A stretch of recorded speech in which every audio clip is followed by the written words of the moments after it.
ومن سيئات أعمالنا من يهده الله فلا مضل له ومن يضلل فلا هادي له ونشهد أن لا إله إلا الله وحده لا شريك له ونشهد أن محمدا عبده ورسوله أرسله بالهدى ودين الحق ليظهره على الدين كله ولو كره المشركون أما بعد فأعوذ بالله من الشيطان الرجيم بسم الله الرحمن الرحيم يا أيها الذين آمنوا اتقوا الله وذروا ما بقي من الربا إن كنتم مؤمنين فإن لم تفعلوا فأذنوا بحرب من الله ورسوله إن كنتم ولكم رؤوس أموالكم لا تظلمون ولا تظلمون.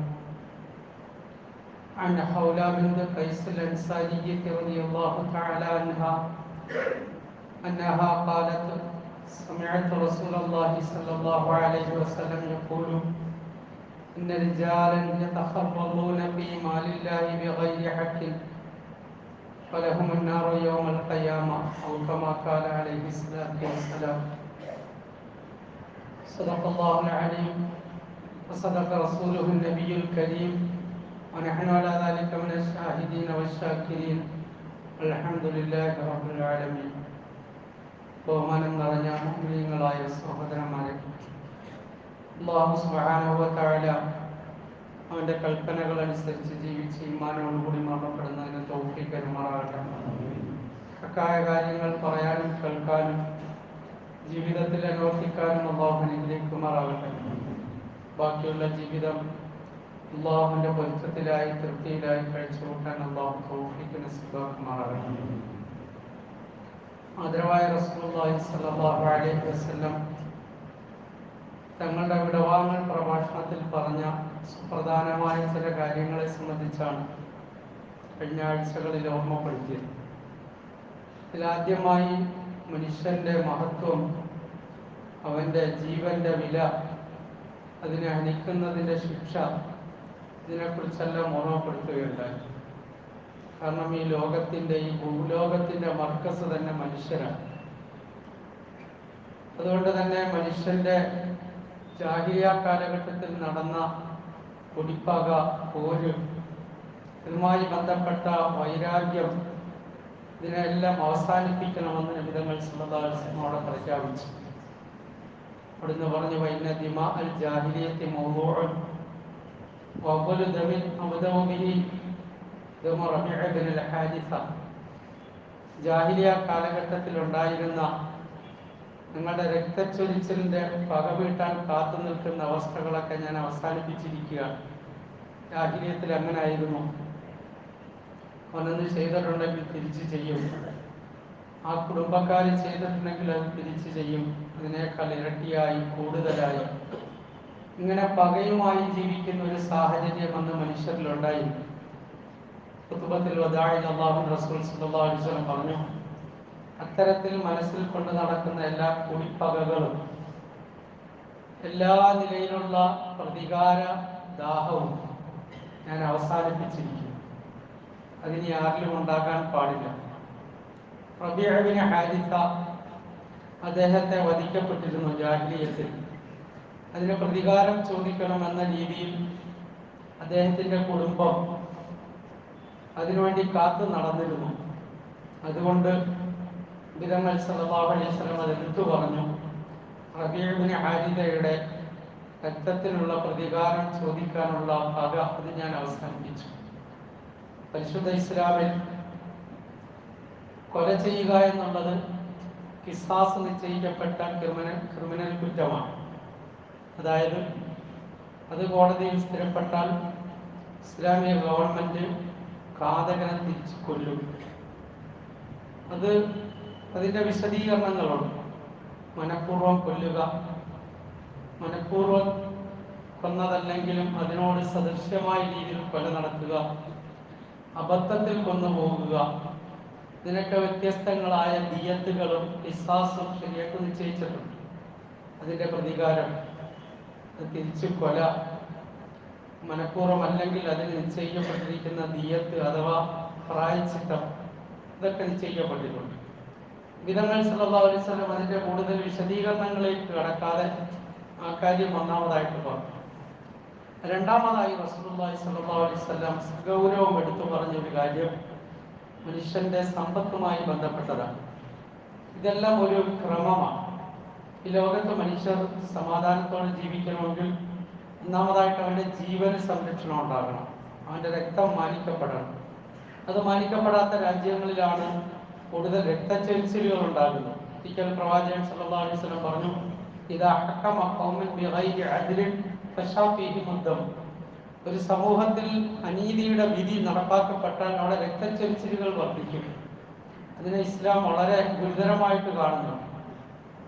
ഇതിലേക്ക് പോകുന്ന വാക്കുകൾ, അതിനുവേണ്ടി പ്രേരിപ്പിക്കുന്നു, ഇതിനെക്കുറിച്ചെല്ലാം ഗൗരവമായിട്ട് പറഞ്ഞിട്ടുണ്ട്. ഒന്നാമത്തെ കാര്യം അതാണ്. രണ്ടാമത് സംരക്ഷിക്കപ്പെട്ടത് മനുഷ്യന്റെ സമ്പത്താണ്, ധനമാണ്. അത് കൃത്യമായി അർഹമായ രീതിയിലാണ് കൈകാര്യം ചെയ്യപ്പെടേണ്ടത്. അതിൽ അക്രമം ഉണ്ടാകാൻ പാടില്ല. ഇത് ജാഹിലിയ്യത്തിൽ തന്നെ നബി തങ്ങൾ സല്ലല്ലാഹു അലൈഹി വസല്ലം ജനങ്ങൾ ജാഹിലിയ്യത്തിൽ ജീവിക്കുന്ന കാലഘട്ടത്തിൽ തന്നെ, അഥവാ പ്രവാചകൻ സല്ലല്ലാഹു അലൈഹി വസല്ലമയ്ക്ക് പ്രവാചകത്വം കിട്ടുന്നതിന് മുമ്പ് തന്നെ ആ കാര്യത്തിൽ ഗൗരവമായി ഇടപെട്ടത് നമുക്ക് കാണാൻ പറ്റും. അങ്ങനത്തെ ശബദത്തിലൊക്കെ റസൂലുള്ളാഹി സ്വല്ലല്ലാഹു അലൈഹി വസല്ലം കൂടിയിട്ടുണ്ട്. മക്കയിലേക്ക് വരുന്ന വിദേശികൾ അവരുടെ ധനം പിടിച്ചു പറിക്കുക, അല്ലെങ്കിൽ അനർഹമായി കൈകാര്യം ചെയ്യുക, അല്ലെങ്കിൽ അവർ അവിടെ വന്ന് കച്ചവട ഇടപാടുകൾ നടത്തിയതിനു ശേഷം പിന്നീട് അവരുടെ പണം കൊടുക്കാതിരിക്കുക, അതിൽ കയ്യൂക്ക് കാണിക്കുക, ഇത്തരം ആൾക്കാരുടെ മേൽ നടപടി സ്വീകരിക്കുന്നതിന് വേണ്ടി ജാഹിലിയ്യത്തിൽ സംഘടിച്ച സംഘത്തിൽ നബി തങ്ങൾ സല്ലല്ലാഹു അലൈഹി വസല്ലം നബുവത്ത് കിട്ടുന്നതിന് മുമ്പ് കൂടിയതായിട്ട് ചരിത്രത്തിലുണ്ട്. പിന്നീട് അവിടുന്ന് പറഞ്ഞു, അങ്ങനത്തെ ഒരു കൂട്ടത്തിലേക്ക് എന്നെ ക്ഷണിച്ചാൽ ഞാൻ ഇനിയും പോകുമെന്ന് റസൂലുള്ളാഹി സ്വല്ലല്ലാഹു അലൈഹി വസല്ലം പറയുകയാണ്. കാരണം അത് മനുഷ്യന്റെ സമാധാനപരമായ നിലനിൽപ്പിന് അടിസ്ഥാനമാണ്. പരിശുദ്ധ ഖുർആൻ തന്നെ അങ്ങനെയാണ് പറയുന്നത്,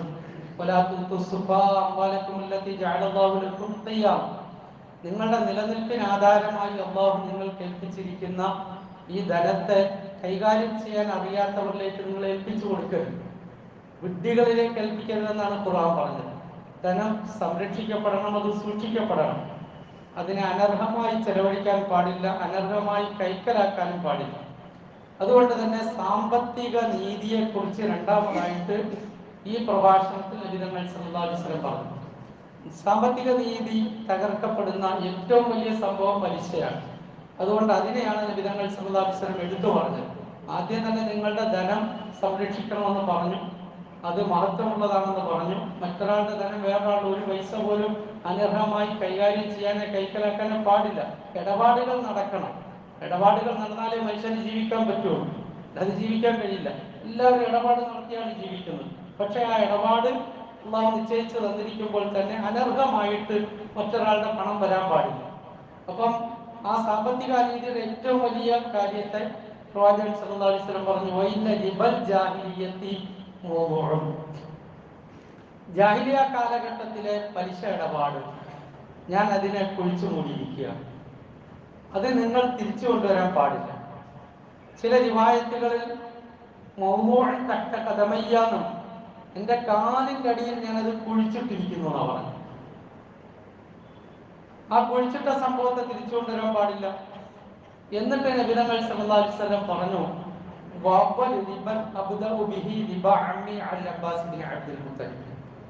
ഞാൻ ആദ്യമായി അസ്ഥിരപ്പെടുത്തുന്ന, മരവിപ്പിക്കുന്ന പലിശ ഇടപാട് എൻ്റെ പിതൃവ്യൻ അബ്ബാസ് ഇബ്നു അബ്ദുൽ മുത്തലിബ് നടത്തിയ പലിശ ഇടപാടാണ്. അബ്ബാസ് റളിയല്ലാഹു അൻഹു ജാഹിലിയ്യത്തിൽ അവിടെ പലിശ ഉണ്ടായിരുന്നു, മക്കയിൽ പലിശ ഇടപാടുകൾ ഉണ്ടായിരുന്നു ജാഹിലിയ്യ കാലഘട്ടത്തിൽ. അപ്പൊ ആ പലിശ ഇടപാടിനെ ആ വഴിയിൽ അദ്ദേഹത്തിന് ഒരുപാട് പണം കിട്ടാനുണ്ട്. ഇന്ന് ഇസ്ലാമില്ലല്ലോ, ഇസ്ലാമിലേക്ക് വന്നിട്ടില്ല, ഇസ്ലാമില്ല.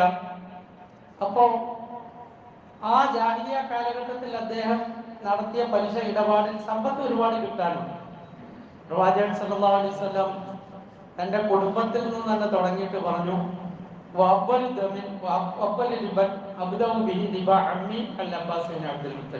ഞാൻ ആദ്യമായി അസ്ഥിരപ്പെടുത്തുന്ന പലിശ ഇടപാട് എൻ്റെ പിതൃവ്യൻ, എൻ്റെ പിതാവിന്റെ സഹോദരൻ അബ്ബാസ് റളിയല്ലാഹു അൻഹു അദ്ദേഹം ജാഹിലിയ്യത്തിൽ നടത്തിയ ഇടപാടിൽ അദ്ദേഹത്തിന് കിട്ടാനുള്ള ധനമാണ്, ഞാൻ മരവിപ്പിച്ചു.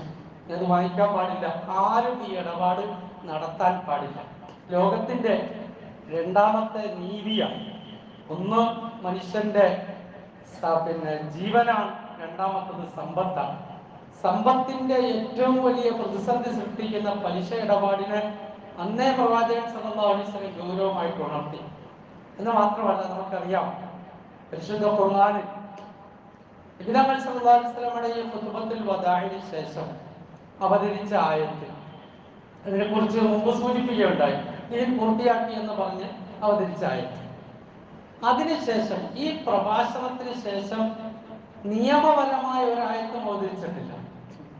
പിന്നീട് നിയമപരമായ അഹ്കാമുകൾ, വിധിവിലക്കുകളുടെ ഒരായത്തും അവതരിച്ചിട്ടില്ല.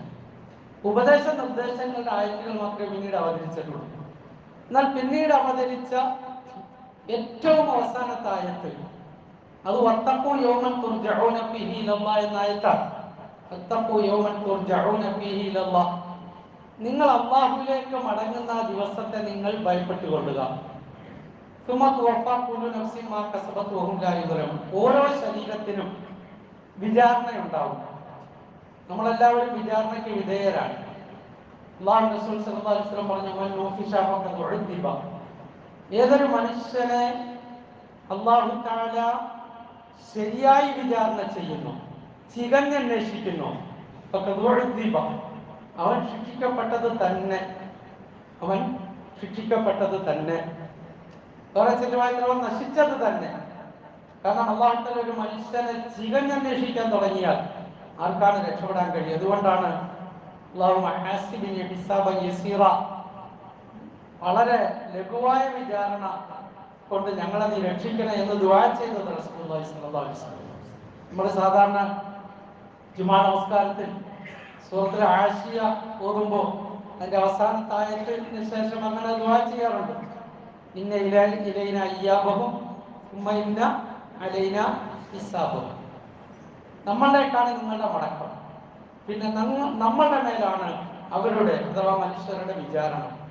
ഇത് പറയുമ്പോൾ നമ്മൾ നമസ്കാരത്തിൽ നിന്ന് തന്നെ പറയും, അല്ലാഹുമ്മ യസ്സിർലി ഹിസാബി, അല്ലെങ്കിൽ ഇമാമാണെങ്കിൽ അല്ലാഹുമ്മ യസ്സിർ ലനാ ഹിസാബനാ, അല്ലാഹുമ്മ യസ്സിർലി ഹിസാബി, അല്ലാഹു എൻ്റെ വിചാരണയെ നീ ലഘുവാക്കണേ. നമസ്കാരത്തിൽ തന്നെ ദുആ ചെയ്യും, കാരണം വിചാരണ എല്ലാവരോടും ഉണ്ടാവും. അപ്പോ ഈ ആയത്താണ് അവസാനം ഇറങ്ങുന്നത്. ഫത്തഖൂ യൗമൻ തുർജഊന ഫീഹി ഇലല്ലാഹ് സുമ്മ തുവഫാ കുല്ലു നഫ്സിൻ മാ കസബത് വഹും ലാ യുദ്ലമൂൻ, നിങ്ങൾ അല്ലാഹുവിലേക്ക് മടങ്ങുന്ന ആ ദിവസത്തെ സൂക്ഷിക്കുക.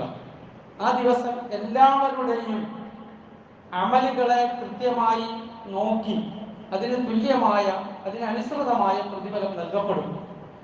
ഈ ആയത്ത് ജിബ്രീൽ അലൈഹിസ്സലാത്തു വസ്സലാം നബി സല്ലല്ലാഹു അലൈഹി വസല്ലമയോട് ചേർക്കാൻ പറഞ്ഞത്. ഈ ആയത്ത് സൂറത്തുൽ മാഇദയിലല്ല, സൂറത്തുൽ മാഇദയിലാണ് നേരത്തെ പറഞ്ഞ വചനമുള്ളത്. ഏത്? ഈ ദീൻ പൂർത്തിയാക്കി എന്ന് പറഞ്ഞ വചനമുള്ളത്. ഈ ആയത്ത് സൂറത്തുൽ ബഖറയിലാണ് നമുക്ക് കാണാൻ പറ്റുന്നത്. ബഖറയിൽ, ഈ സൂറത്തുൽ ബഖറയുടെ പലിശ ഇടപാടുമായി ബന്ധപ്പെട്ട കാര്യങ്ങൾ പറഞ്ഞിട്ടാണ് ഈ ആയത്ത് അതിനോട് ചേർത്തു. പലിശയുമായി ബന്ധപ്പെട്ട വിഷയങ്ങൾ പറഞ്ഞ് ഉടനെയാണ് ഈ ആയത്ത് പറയുന്നത്. എന്ന് പറഞ്ഞാൽ പരിശുദ്ധ ഖുർആൻ കൂട്ടുന്നത്, പരിശുദ്ധ ഖുർആൻ ക്ലോസ് ചെയ്യുന്നത്, ഇതുമായി ബന്ധപ്പെട്ട ഉപദേശ നിർദ്ദേശങ്ങൾക്ക് ശേഷമുള്ള തഖ്വകൊണ്ടുള്ള ഓർമ്മപ്പെടുത്തലോടുകൂടിയാണ്. അപ്പൊ അതിനത്രയും ഗൗരവം അല്ലാഹു കൽപ്പിച്ചിട്ടുണ്ട്. അപ്പൊ അവിടെ അല്ലാഹു തആല പറഞ്ഞത് എന്താണ്? ഇതിന് തൊട്ടുമുമ്പുള്ള ആയത്തിൽ പറഞ്ഞത് എന്താണ്? പലിശയുമായി ബന്ധപ്പെട്ട് പറഞ്ഞത് എന്താണ്? യാ അയ്യുഹല്ലദീന ആമനൂ ഇത്തഖുല്ലാഹ വദറൂ മാ ബഖിയ മിനൽ റിബാ ഇൻ കുൻതും മുഅ്മിനീൻ, മുഅ്മിനീങ്ങളെ, നിങ്ങൾ അല്ലാഹുവിനെ സൂക്ഷിക്കണം. പലിശ ഇടപാടിൽ നിങ്ങൾക്ക് വന്നിരിക്കുന്ന ബാക്കിയായതിനെ നിങ്ങൾ വിട്ടുകളയണം. നിങ്ങൾ വിശ്വാസികളാണെങ്കിൽ നിങ്ങൾ അല്ലാഹുവിനെ സൂക്ഷിക്കണം.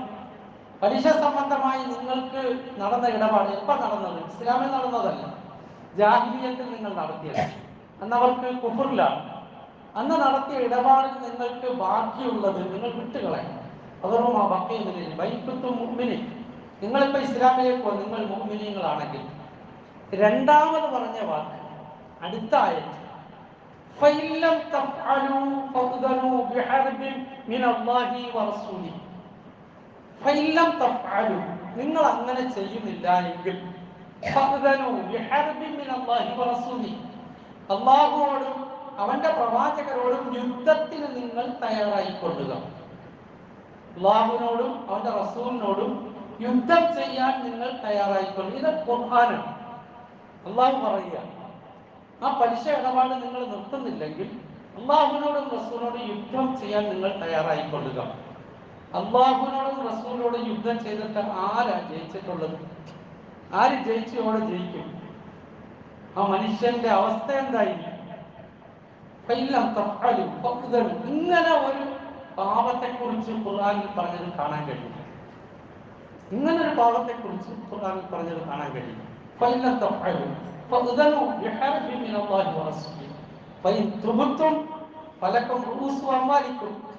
നിങ്ങൾക്ക് മുമ്പ് സംഭവിച്ചു പോയി. ഇസ്ലാമിന് മുമ്പ് ജാഹിലിയ്യത്തിൽ, കനാന്തകാലത്ത്, അജ്ഞാതകാലത്ത് സംഭവിച്ചു പോയി.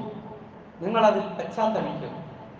അങ്ങനെ നിങ്ങൾ പശ്ചാത്തപിച്ചാൽ ഫലക്കം റൂസു അമ്മാലിക്കും, നിങ്ങളുടെ മൂലധനം നിങ്ങൾക്ക് അവകാശപ്പെട്ടതാണ്. ഇടപാട് നടത്തുമ്പോൾ ആ മൂലധനം ഉണ്ടല്ലോ, അത് നിങ്ങൾക്ക് അവകാശപ്പെട്ടതാണ്. അധികമായിട്ട് വന്നത് നിങ്ങൾ വിട്ടുകളയണം. ലാ തദ്ലിമൂന വലാ തുദ്ലമൂൻ, നിങ്ങളെ ആക്രമിക്കുകയില്ല, നിങ്ങളോട് അക്രമം ചെയ്യുകയുമില്ല. ഈ ആയത്തിന് ശേഷമാണ് നേരത്തെ പറഞ്ഞ വചനം അവതരിക്കുന്നത്. അപ്പൊ ഇതിന്റെ ഗൗരവം വളരെ വലുതാണ് ഇസ്ലാമിൽ. എന്ന് മാത്രമല്ല, ഖുർആൻ നമ്മൾ പരിശോധിച്ചാൽ ഒരുപാട് കിതാബുകൾ അവതരിപ്പിക്കപ്പെട്ട, ഒരുപാട് പ്രവാചകന്മാർ നായകത്വം വഹിച്ച ഈ ഇസ്രായേൽ സമൂഹത്തിന്റെ നാശത്തെക്കുറിച്ചും അവരുടെ മേൽ അള്ളാഹുവിന്റെ ശാപമുണ്ടായതിനെ കുറിച്ചും ഒക്കെ ഖുർആനിൽ പറയുമ്പോൾ ഈ കാര്യം അള്ളാഹു എടുത്തു പറയുന്നുണ്ട്.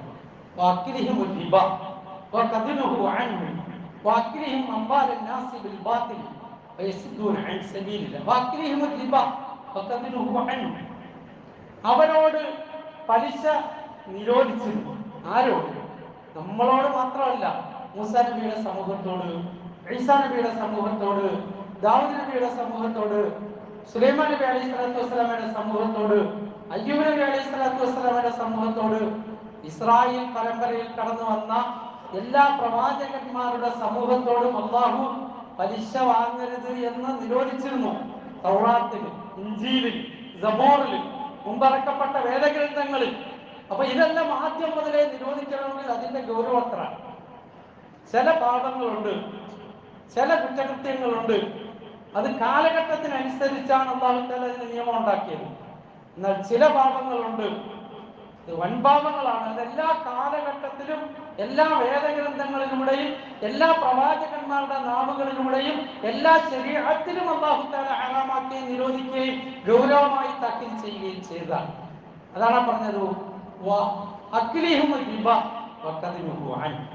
ആ ഇസ്രായേലിലെ പണ്ഡിതന്മാർ, പുരോഹിതന്മാർ അവരതിനെ അനുവദിച്ചു.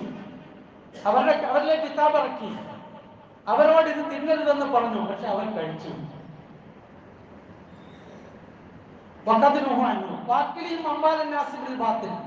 ജനങ്ങളുടെ ധനം അനർഹമായിട്ട് അവർ ഭക്ഷിച്ചു.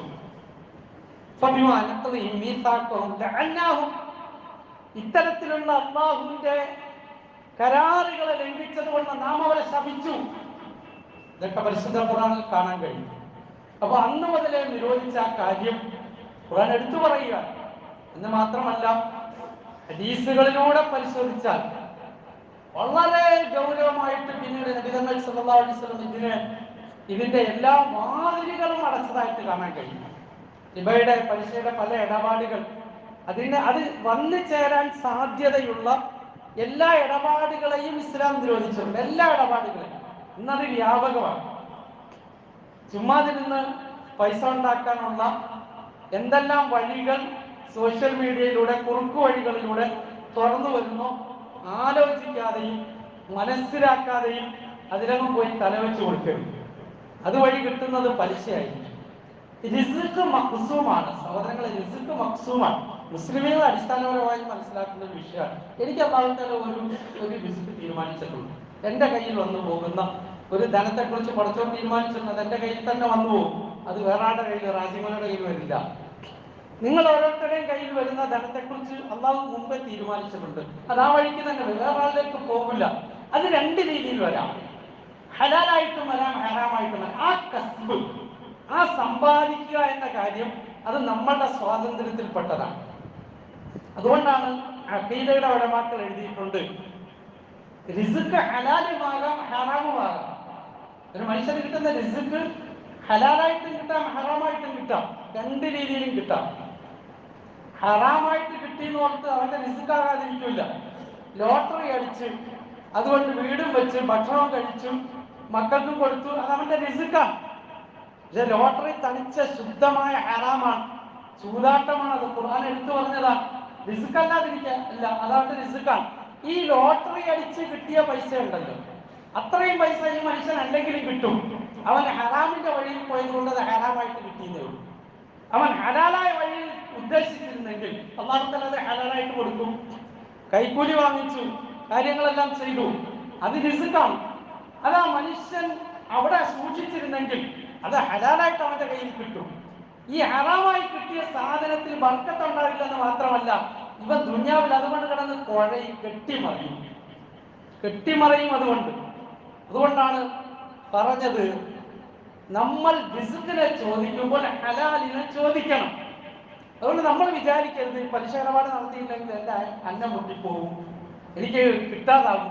ഈ ഇടപാട് നടത്തിയാലും അതുവഴി കിട്ടിയാൽ ബർക്കത്ത് നഷ്ടപ്പെടുമെന്നല്ലാതെ, ദുനിയാവിൽ അതിന്റെ തിക്തഫലങ്ങൾ ഉണ്ടാകുമെന്നല്ലാതെ ആ മനുഷ്യൻ അതുകൊണ്ട് ഒരു എഴുമ്പേറ്റം ഉണ്ടാവില്ല, ആ മനുഷ്യന് സ്വസ്ഥത ഉണ്ടാവില്ല, ആ സമ്പാദ്യം നീണ്ടു നിൽക്കുകയില്ല.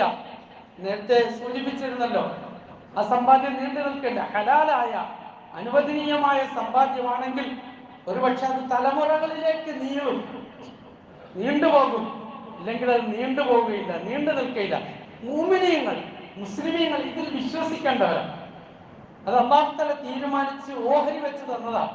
മക്സൂമാണ്, റിസ്ക് മക്സൂമാണ്. അതിൽ ഉറപ്പ് വേണം, വിശ്വാസികൾക്ക് ഉറപ്പ് വേണം. അതുകൊണ്ട് പലിശ ഇടപാടുകൾ ഏത് രൂപത്തിലാണെങ്കിലും സൂക്ഷിക്കണം, അതിന്റെ നിയമങ്ങളെ പഠിക്കണം. അങ്ങനെ ഉമർ റളിയല്ലാഹു അൻഹു പറഞ്ഞ കാലഘട്ടത്തിൽ മദീനയിലെ മാർക്കറ്റുണ്ട്. മദീനയിലെ മാർക്കറ്റിലെ ബിസിനസ്സുകാരെ, കച്ചവടക്കാരെ അമീറുൽ മുഅ്മിനീൻ ചുറ്റി നടന്ന് നോക്കും. ഇവിടെയാണ് കച്ചവടം ചെയ്യുന്നത്, നമ്മുടെ ഈ മാർക്കറ്റിൽ അന്വേഷിച്ച് നോക്കും. ഇസ്ലാമിന്റെ ഈ ഇടപാടുകളെ സംബന്ധിച്ച് പഠിക്കാത്ത ഒരാളാണ് അവിടെ ഇടപാട് നടത്തുന്നതെങ്കിൽ അയാളെ അവിടെ നിന്ന് പുറത്താക്കും, ചാട്ടയ്ക്ക് അടിച്ച് പുറത്താക്കും. ഇത് പഠിക്കാതെ നമ്മുടെ മാർക്കറ്റിൽ പറ്റൂല. നമ്മുടെ മാർക്കറ്റിൽ ഇസ്ലാമിന്റെ ഈ സാമ്പത്തിക ഇടപാട് പഠിക്കാത്ത ഇവിടെ കച്ചവടം ചെയ്യാൻ പറ്റൂല. കാരണം ഇസ്ലാമിന് ആ വിഷയത്തിൽ കൃത്യതയുണ്ട്. ലോകത്തെ ഏറ്റവും കൂടുതൽ വ്യാപകമായിരിക്കുന്ന ഒരു സംഭവമാണ് പലിശ. നബി സല്ലല്ലാഹു അലൈഹി വസല്ലം പറഞ്ഞു, ഇദാ നഹറ സിന വരിബ ഫീ ഖറിയത്തിൻ ഫഖദ് അല്ല ഫീ അൻഫുസിഹിം അദാബല്ലാഹു കമാ ഖാല അലൈഹി സ്വലാത്തു വസ്സലാം. ഒരു നാട്ടിൽ വ്യഭിചാരവും പലിശയും വ്യാപകമായാൽ അള്ളാഹുവിന്റെ ശിക്ഷ അവരുടെ മേൽ ഇറങ്ങുന്നതിന് അവർ തന്നെ അനുവദിച്ചു കഴിഞ്ഞു.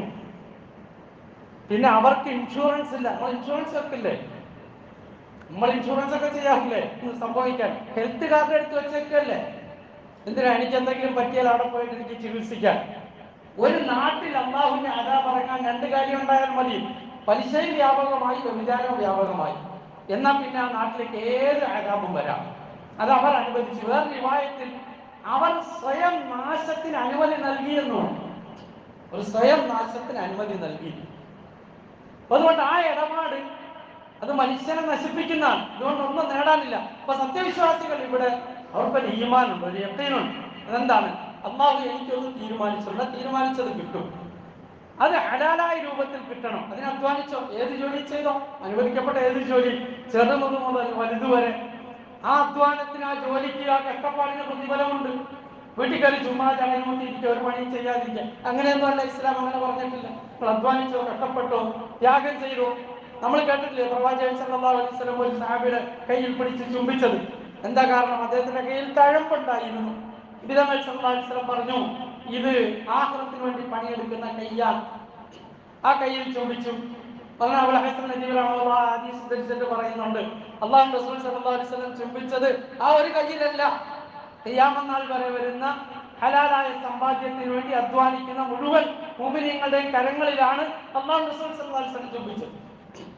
ഉമർ റളിയല്ലാഹു അൻഹു പറഞ്ഞ കാലഘട്ടത്തിൽ ജുമുഅയ്ക്ക് ശേഷം സമ്പാദ്യവുമായി ഒരു നിലയിലും ബന്ധപ്പെടാതെ കഴിയുന്ന കുറച്ച് ആൾക്കാർ പട്ടം കൂടിയിരിക്കുന്ന കണ്ടപ്പോൾ അവരെ ഇറക്കി വിട്ടു. സമ്പാദിക്കത്തില്ല, ജോലി ചെയ്യത്തില്ല, തൊഴിലെടുക്കത്തില്ല, കച്ചവടം ചെയ്യത്തില്ല. നിങ്ങൾ 24 മണിക്കൂറും കച്ചവടം ബുദ്ധിയായിട്ട് കഴിയണമെന്നല്ല പറഞ്ഞത്. ഒരു മനുഷ്യൻ അവന്റെയും അവന്റെ കുടുംബത്തിനും ഇഷ്ടത്തോടെ ജീവിക്കാനുള്ള ഏതെങ്കിലും ഹലാലായ സമ്പാദ്യ മാർഗം അത് മനുഷ്യൻ അതിൽ ബന്ധപ്പെട്ട ഇസ്ലാമിന്റെ ഒരു നിർദ്ദേശമാണ്.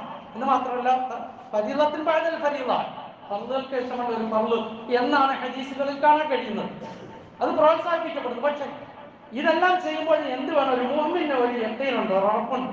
ഒരേ ബിസിനസ് ചെയ്ത് എല്ലാവരും ഒരുപോലെ ആകണമെന്നില്ല, വ്യത്യസ്ത അവസ്ഥയിലാണ്. എന്തുകൊണ്ട്? അവന് ഞാൻ ഒരേ കച്ചവടമല്ലേ ചെയ്തത്, ഒരേ രീതിയിൽ പഠിച്ചു. വലിയ വിദ്യാഭ്യാസം ഉള്ളവനേക്കാൾ വളരെ മുകളിലായിരിക്കും താഴെ ഇരിക്കുന്ന ആൾ. പിന്നെ മാർക്ക് കുറവാണ്, ഇപ്പൊ അവൻ വാങ്ങിക്കുന്ന ശമ്പളം അവിടെ ഇവിടെ എത്തിയിട്ടുണ്ടാകും. എന്താ കാര്യം? അത് ബുദ്ധിയില്ലാത്തത് കൊണ്ടല്ല, യോഗ്യത ഇല്ലാത്തത് കൊണ്ടല്ല, കഴിവില്ലാത്തത് കൊണ്ടല്ല.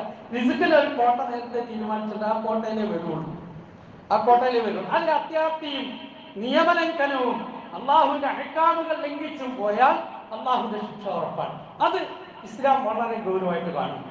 അതിൽ ഏറ്റവും വലുതാണ് പലിശ കടന്നു വരുന്ന ഇടപാടുകൾ. ഖുർആൻ അല്ലാഹു പറഞ്ഞു, അല്ലദീന യഅ്കുലൂന റിബ ലാ യഖൂമുന ഇല്ലാ കമാ യഖൂമു അല്ലദീ യതഖബ്ബതുഹു ശൈത്താനു മിനൽ മസ് ذلك بأنهم قالوا إنما البيع مثل الربا وأحل الله البيع وحرم الربا ومن جاءه وأحل الله البيع وحرم الربا ومن جاءه موعظة من عنده فله ما سلف وأمره إلى الله ومن عاد فأولئك أصحاب النار هم فيها خالدون. الذين يأكلون الربا പലിശ തിന്നുന്നവർ لا يقومون إلا كما يقوم الذي يتخبطه الشيطان من المس. പിശാച് ബാധ ഏറ്റവൻ നടക്കുന്നത് പോലെയല്ലാതെ അവൻ മഹ്ശറയിലേക്ക് എഴുന്നേറ്റ് വരില്ല. മുഫസ്സിറുകൾ പറഞ്ഞത്, പണ്ഡിതന്മാർ എഴുതിയത്, ഖബറിൽ നിന്ന് എഴുന്നേറ്റ് മഹ്ശറയിലേക്ക് പോകുമ്പോൾ ഇവരുടെ ശരീരത്തിന്റെ ഭാരം കാരണം അവന് നടക്കാൻ പറ്റില്ല. വേച്ച് വേച്ച് 2 കാലമൊക്കെ മറിഞ്ഞു വീഴും. അവന്റെ വയറൊക്കെ വീർത്തിട്ടുണ്ടാവും ഈ പലിശ തിന്നത് പേരിൽ.